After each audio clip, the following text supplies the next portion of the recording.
Assalomu alaykum. Alaykum ba. Qanday bolдар, yaxshisiңарбы? Байке, бул айылдын больницасына кантип барабыз? Эми больницага бул айылга айтети чоң жол менен кетсеңер жакшы болмокта. Анан эми туура эмес жолго түшүп алыптырсыңар да. Байке, биз тезирээк кантип барабыз? Эми тезирээк барсаңар болгондой жол бар. Мен айтып берейин, ошо менен баргыла, макулбу? Ооба, айтып бериңизчи.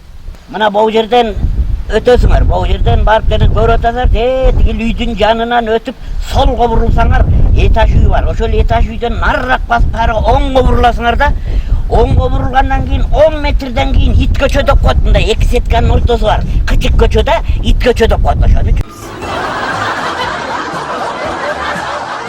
Ошол ит көчө менен өтүп барып турганда мындай сетка бар. Сеткада кичинекей ит бата тургандай тешик бар да.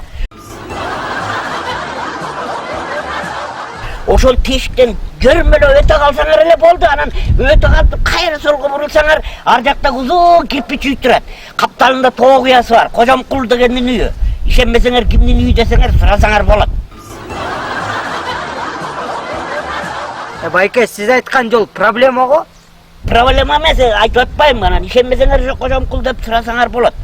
Андан кийин андан арыраак өтсөңөр бир кичинекей көпүрө турат. Ошондон акыры мындай басып өткүлөт, анан бир магазин турат, магазин. Халал эмес, алал деген магазин да.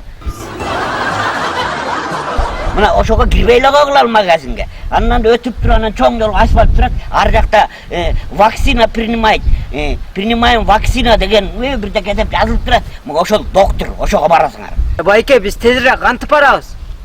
Кайра тезирээк барыш керек дейсиң да, туура эмес көчөгө чыгып алып. Мен айтып берип атпаймынбы? Андай эле аябай тезтикти каалап атсаң, могу таяк менен көк желкеге бир ырайында скорый чакыртайын. Тез эле жеткирип коет силер.